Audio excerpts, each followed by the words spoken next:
వైకుంఠ ఏకాదశి సందర్భంగా తిరుమల కొండ భక్తులతో సందడిగా మారింది. వేలాదిగా తరలివస్తున్న భక్తులు వైకుంఠ ద్వారం నుంచి ఆ శ్రీనివాసుడిని దర్శించుకుంటున్నారు.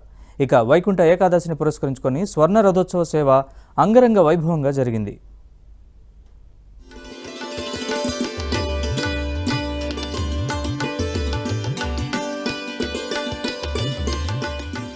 కలియుగ వైకుంఠం శ్రీ శ్రీనివాసుడు వెలసిన తిరుమలలో వైకుంఠ ద్వార దర్శనాలకు భక్తులు పోటెత్తారు. సినీ రాజకీయ వ్యాపార ప్రముఖులతో పాటు సామాన్యులు సైతం శ్రీవారి దర్శనానికి పెద్ద ఎత్తున తరలి వస్తున్నారు. తెల్లవారుజామున స్వామివారికి ఏకాంతంగా కైంకర్యాలు, అభిషేకాలు నిర్వహించిన అనంతరం ఉత్తర ద్వారం నుంచి దర్శనాలకు భక్తులను అనుమతించారు. ఉత్తర ద్వారం నుంచి ఆ దేవదేవుణ్ణి దర్శించుకుని భక్తులు తరిస్తున్నారు. గోవింద నామస్మరణతో తమ భక్తిని చాటుకుంటున్నారు.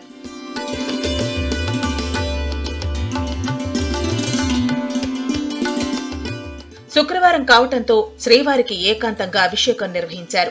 వేకువజామున వైకుంఠ ద్వారాలు తెరుచుకున్నాక ముందుగా ప్రోటోకాల్ పరిధిలోని ప్రముఖులను దర్శనానికి అనుమతించారు. అనంతరం సర్వదర్శనం టోకెన్లు కలిగిన భక్తులను టీటీడీ దర్శనానికి అనుమతించారు. 10 రోజుల పాటు శ్రీవారి ఆలయంలో జరిగే అన్ని ఆర్జిత సేవలతో పాటు ప్రత్యేక దర్శనాలను టీటీడీ రద్దు చేసింది. ఈ 10 రోజుల పాటు కేవలం టికెట్, టోకెన్స్ కలిగిన భక్తులను మాత్రమే శ్రీవారి దర్శనానికి అనుమతించనున్నారు.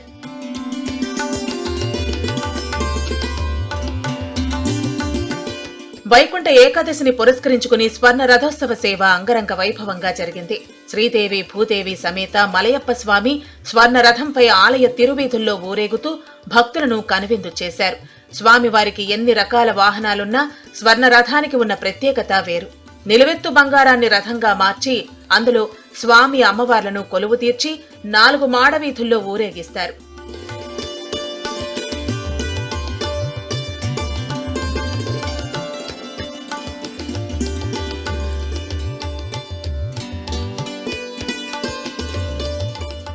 వైకుంఠ ఏకాదశి సందర్భంగా పలువురు ప్రముఖులు తిరుమల వైకుంఠ ద్వారం గుండా శ్రీవారిని దర్శించుకున్నారు. తెలుగు రాష్ట్రాలకు చెందిన పలువురు మంత్రులు కుటుంబ సభ్యులతో స్వామివారిని దర్శించుకుని మొక్కులు తీర్చుకున్నారు.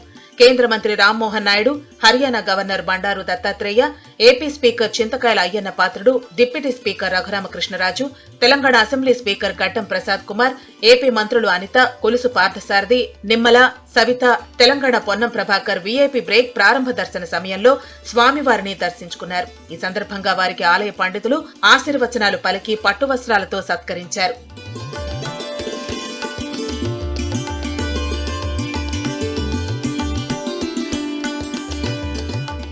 శ్రీవారి మూలమూర్తి దర్శనార్థం తిరుమలకు వస్తున్న భక్తులు నిజంగానే వైకుంఠంలోకి ప్రవేశించామా అన్నట్టు టీటీడీ అలంకరణ చేసింది. వివిధ రకాల అరుదైన పుష్పాలతో పాటు పలు రకాల పండ్లతో శ్రీవారి ఆలయాన్ని టీటీడీ ఉద్యానవన సిబ్బంది సర్వాంగ సుందరంగా తీర్చిదిద్దారు. బెంగళూరుకు చెందిన వారిని ప్రత్యేకంగా తిరుమలకు రప్పించి ఆలయాన్ని అద్భుత రీతిలో అలంకరణ చేశారు. శ్రీవారి ఆలయ మహాగోపురంతో పాటు ఆలయం లోపల నుంచి అలిపిరి వరకు వివిధ వర్ణ కాంతులను వెదజల్లే విద్యుత్ దీపాలతో అత్యంత సుందరంగా తీర్చిదిద్దారు. కలియుగ వైకుంఠనాథుడి సన్నిధిలో టీటీడీ చేసిన అలంకరణ మరింత శోభను తెస్తుంది.